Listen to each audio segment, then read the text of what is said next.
Dear fellow students, you are welcome to Jain Vidya Mandir channel. Today we are going to learn ACF by division method. बहुत easy method है.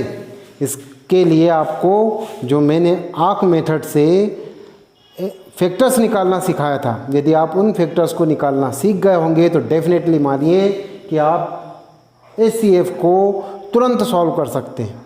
चलिए हम आगे बढ़ते हैं और इसे का ACF निकालते हैं. सबसे पहले तो हम एक वर्टिकल लाइन खींचेंगे, फिर हम एक हॉरिजॉन्टल लाइन खींचेंगे. अब विचार करेंगे. बिना विचारे जो करे सो पाछे पछताए, काम बिगाड़े आप नो जग में होत हसाए. जग में होत हसाए चित्त में चैन न पावे, मान सम्मान मन ही न भावे. चलिए अभी आप लोगों ने सुना होगा, इसको हमेशा ध्यान रखिए. यदि हम बगैर विचारे किसी कार्य को करते हैं, बगैर विचारे क्वेश्चन को सॉल्व करते हैं तो डेफिनेटली वो कहीं ना कहीं मिस्टेक कर देगा, और यदि हम विचार करके काम करते हैं तो डेफिनेटली सही होगा. चलिए हम देखते हैं. ACF करने के लिए हमें सोचना है. क्या सोचना है? ACF का फुल फॉर्म होता है highest common factor. Common factor means in तीनों नंबर में कॉमन फैक्टर होना चाहिए. मीन्स वह जो नंबर है फैक्टर है वह 14 में भी हो, 12 में भी हो, 18 में भी हो और कॉमन हो. फैक्टर भी हो और कॉमन भी हो. तो ऐसा कौन सा नंबर हो सकता है? चलिए विचार करते हैं. सबसे पहले 2 लेते हैं. क्या 2 इन 3 नंबर्स का कॉमन फैक्टर है? सोचिए. 14 देखते हैं सबसे पहले. क्या 14 का कॉमन फैक्टर 2 है? 2 7 ज़ा 14 डेफिनेटली यस. 12 2 6 ज़ा 12 डेफिनेटली यस.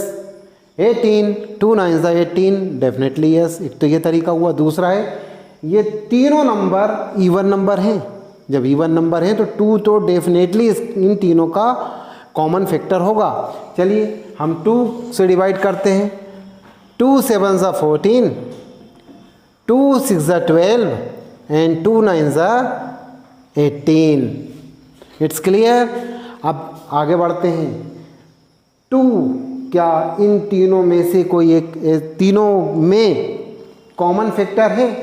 7 ओड नंबर है, इसका फैक्टर 2 तो कभी हो ही नहीं सकता. 9 का भी कभी नहीं हो सकता. ओड नंबर का कभी भी 2 फैक्टर तो हो ही नहीं सकता. ये मैंने आपको प्रीवियस वीडियो में क्लियर समझा दिया था. चलिए 2 तो हो ही नहीं सकता. अब आगे बढ़ते हैं. 3 क्या 3 इन तीनों नंबर्स का कॉमन फैक्टर हो सकता है? 7 का कॉमन फैक्टर 7 का फैक्टर 3 तो हो ही नहीं सकता. 6 का फैक्टर 3 हो सकता है, 3 का भी हो सकता है, पर शर्त क्या है? तीनों के होना चाहिए. बट यहाँ 7 में कॉमन फैक्टर 3 नहीं है, 3 भी नहीं हो सकता. चलिए अब आगे बढ़ते हैं. 5 को देखते हैं.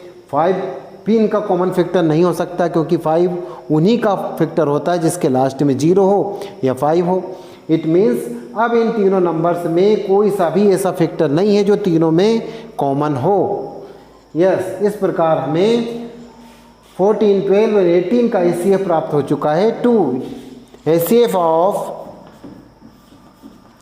14, 12 एंड 18 इज 2.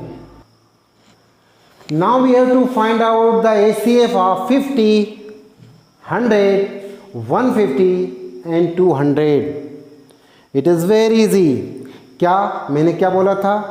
बिना विचारे जो करे, बताया था ना. विचार कर लो, क्वेश्चन सॉल्व अपने आप हो जाएगा. चलिए विचार करते हैं. कि ना सर क्या विचार करें? विचार करने का तो बोल दिया, लेकिन विचार भी क्या करना है, ये सबसे मेन फैक्ट होता है क्वेश्चन सॉल्व करने में. हमें विचार करना है क्या इन चारों नंबर्स में से कोई ऐसा नंबर है जो चारों में कॉमन फैक्टर हो? बताइए. हो सकता है क्या? बहुत सारे हो सकते हैं. देखिए 50, 100, 150 एंड 200 ये सभी इवन नंबर हैं, तो 2 तो इनका डेफिनेटली होगा. 2 के बाद चलते हैं. 3 तो हो ही नहीं सकता, क्योंकि 3 150 का हो सकता है, बट इन 3 नंबर्स का हो ही नहीं सकता. उसके बाद 5 या कई प्रकार के नंबर्स हो सकते हैं, लेकिन हम विचार करते हैं सबसे, क्योंकि हमें करना क्या है, हमें निकालना है हाईएस्ट कॉमन फैक्टर। चलिए अब हम देखते हैं इन सब में, इन सभी नंबर्स में सबसे स्मॉल नंबर कौन सा है, 50, क्योंकि 50 से बड़ा हाईएस्ट कॉमन फैक्टर तो होएगा ही नहीं, हो ही नहीं सकता। इसे हमेशा ध्यान रखना है। यदि आपको क्वेश्चन में पूछ लिया जाए कि इनका हाईएस्ट कॉमन फैक्टर 150 है तो कैसे होगा, 50 से बड़ा तो हो ही नहीं सकता। इस बात को क्लियर रखना। कई बार एग्ज़ाम में ऐसे प्रश्न पूछे जाते हैं कि उत्तर उसी में छुपा रहता है, लेकिन हम ढूंढते रहते हैं, सवाल सॉल्व करते हैं, जबकि सवाल सॉल्व करना ही नहीं था। 50 से बड़ा तो हो ही नहीं सकता। यदि 3 नंबर 50 से बड़े हैं तो जो 50 से छोटा है उसी को क्लिक कर दीजिए, वही इसका आंसर होगा। चलिए हम इधर देखते हैं, क्या 50 इन चारों नंबर्स का कॉमन फैक्टर हो सकता है। देखिए 50 का कॉमन फैक्टर 50 है, डेफिनेटली यस, 50 1 ज़ा 50, ओके।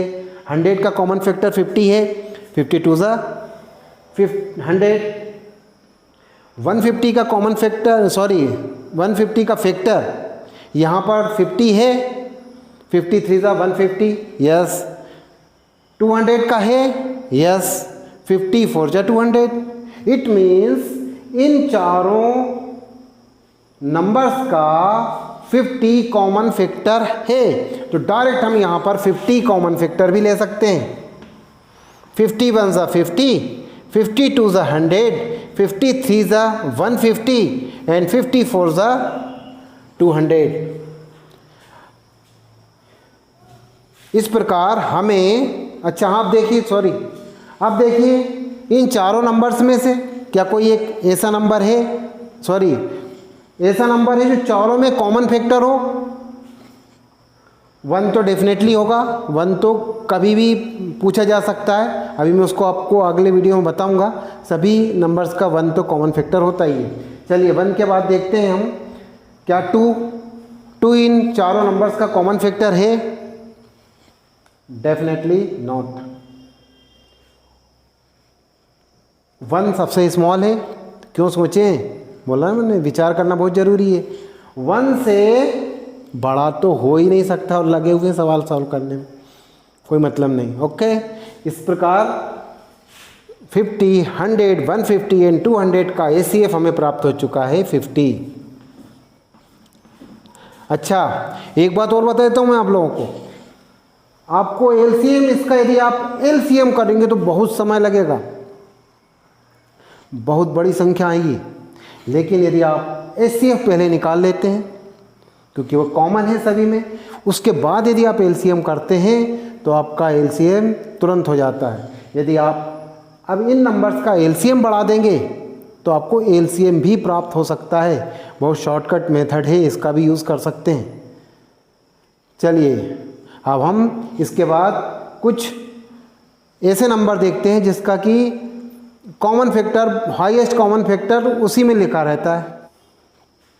चलिए हमें इन नंबर्स का ACF निकालना बहुत आसान है। चलिए कैसे निकालेंगे, इनका कॉमन फैक्टर क्या हो सकता है, सोचिए। सबसे स्मॉल नंबर है 3, 3 से बड़ा तो हो ही नहीं सकता, इट्स क्लियर। अब हम विचार करते हैं कि 3 से छोटे नंबर कौन कौन से होते हैं जिनका कि कॉमन फैक्टर हो। तो 3 सबसे स्मॉल होता है 1, तो 1 तो सभी का कॉमन फैक्टर डेफिनेटली होता है। चलिए अब हम विचार करते हैं 2 तो इन नंबर्स का कॉमन फैक्टर हो ही नहीं सकता, क्योंकि ये सारे के सारे नंबर्स ओड नंबर हैं। और 3 का हो सकता है कॉमन फैक्टर, 11 का नहीं हो सकता, 19 का भी नहीं हो सकता, 23 का भी नहीं हो सकता। तो मैंने आपको पहले बताया था कि 1 तो सभी नंबर्स का कॉमन फैक्टर होता ही है। इस प्रकार हमें ACF डायरेक्ट प्राप्त हो चुका है। ACF of 3, 11, 19 and 23 is 1। अब आप लोगों को घर पर कुछ क्वेश्चन को सॉल्व करना है।